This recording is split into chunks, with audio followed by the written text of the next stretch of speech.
우리가 감사드립니다. 좀 더 이것을 국민들께서 이게 참 민주당에서는 야당으로서 지금 현재 최선을 다해서 막 많이 하고 있습니다. 근데 네. 국민들께서 좀 더 관심을 많이 가져주셔야 될 것 같아요.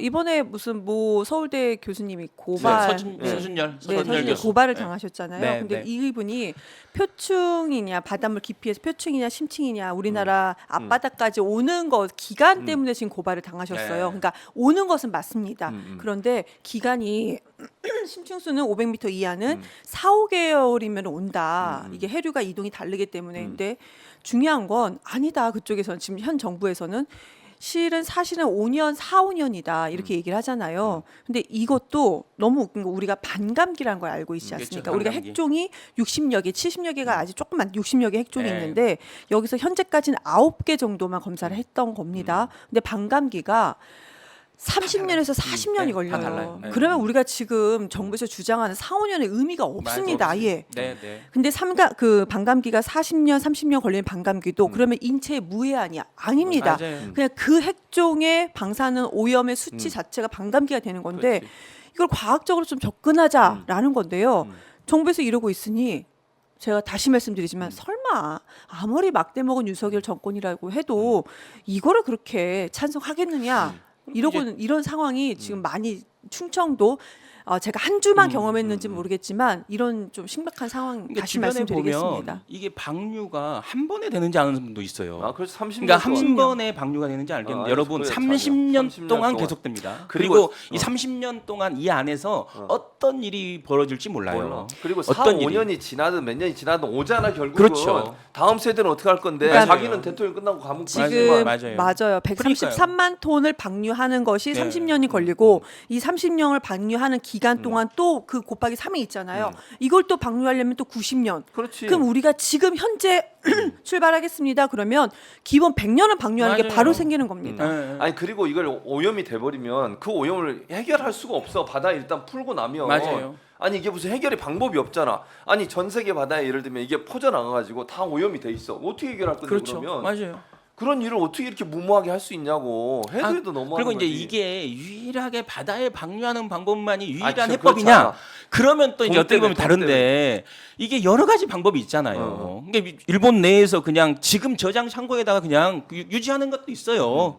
그리고 이 콘크리트로 이제 예를 들면 집어넣어서 그렇게 완전히 하는 그냥 방법도 있고. 안에 폐기하는 방법도 있고 또 중국이나 뭐 피지나 대만에서 얘기하듯이 본인들 농업용수나 예를 쓰라고 공업용수를 쓰면 깨끗하면. 되잖아요. 그렇죠. 근데 깨끗하다고 왜 했으니까요. 주변국들한테 폐를 끼치면서 이런 방식으로 해야 되느냐라는 거에 대한 분노가 있는 거죠. 그러니까 주변- 피지 장관 같은 경우도 그렇게 이게 호소한 거잖아요. 주변국의 피해가 아니고 일본을 포함한 지구를 망하게 그렇죠. 하는 그렇지. 길입니다. 근데 지금 현재 133만 톤 방류를 이렇게 해양 방류 투기를 하게 되면 일본에서 일본 언론에서도 나온 게 11조 엔 정도 들어간다고 합니다.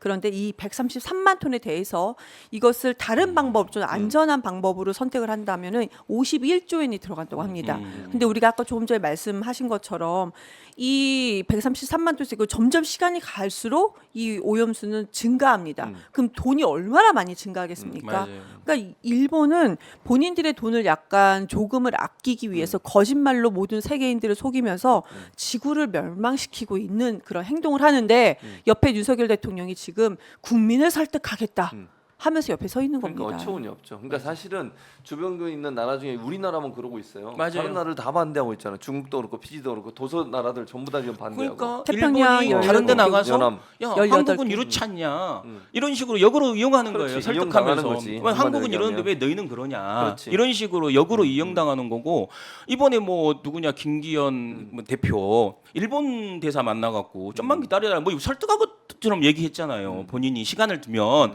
마치 설득할 것처럼 얘기했는데 그게 약간 옛날에 이명박 대통령 일본 가서 총리한테 독도 문제 얘기하니까 좀 조금만 미뤄달라. 시간을 달라. 그럼 그게 뭐예요? 내가 그 독도 관련해서 설득하겠다 이런 거잖아요.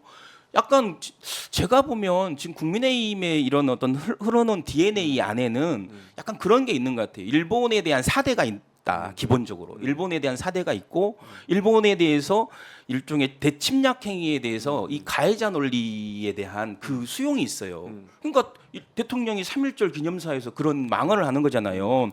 대한민국이 침략을 당한 건 세계사적 변화에 조응하지 못해서다. 이런 식의 가해자 논리를 그대로 수용하는 거잖아요. 대통령이. 그것도 3.1절이 어떤 날입니까? 진짜로. 저는 그때부터 완전히 맞아요. 예. 근데 그러면서 중국에 대해서는 그 야당 이재명 대표 만났잖아요. 네. 중국 침략국이었다 이렇게 얘기하고 있잖아요.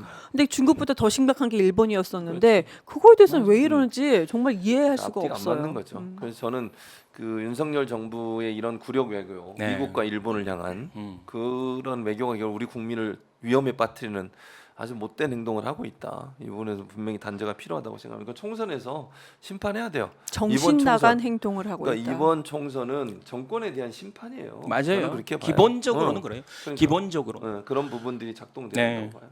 근데 그렇다 보니까 결국은 지금 그런 어떤 여당의 그리고 대통령의 이런 실정 이런 것들 때문에 결국은 민주당이 아까 우리 모두의 우리가 민주당도 상당히 문제가 많다. 민주당도 좀 잘하는 게 별로 없다라고 함에도 불구하고 결국은 지지율이 거기 완고하게 지금 가고 있는 거잖아요. 뭐 결국은 이런 것들은 결국은 국민들 마음 속에서 심판론이 굉장히 지금 일어나고 있는 게 아닌가, 조금 더 적극적인 게 아닌가라는 생각이 들어요. 네.